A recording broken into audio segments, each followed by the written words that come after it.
After the Judiciary Committee approved 3 articles of impeachment, the New York Times wrote a story about sort of the history of the committee and made the argument that Congressman Rodino had a hard time making up his mind, and that in order to push him to make up his mind, somebody leaked to the press the names of John Doerr and a few other people.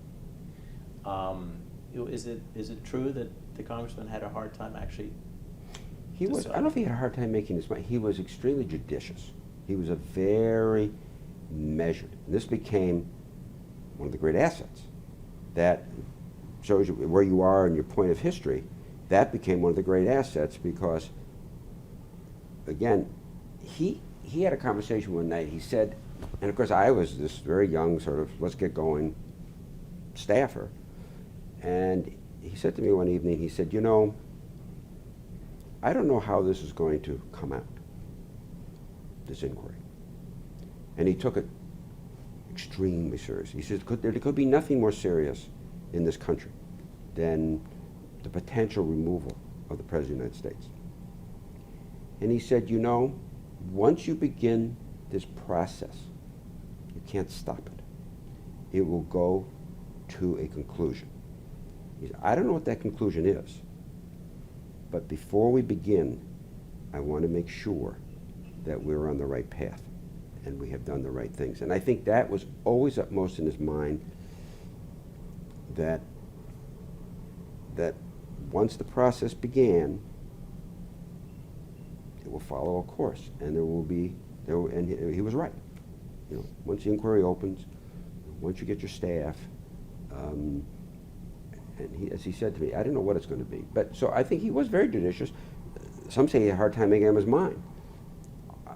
I think he probably did, because he had nothing to fall back on. Nobody had anything to fall. There's no history here, as you well know. I remember we put a book together.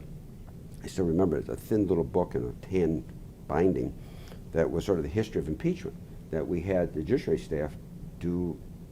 You know, we had to go back to Johnson's time, to go back to the 1860s to find out if there was any history of what do you do. And there was no history. So this was all very uncharted. And he was not about to go into this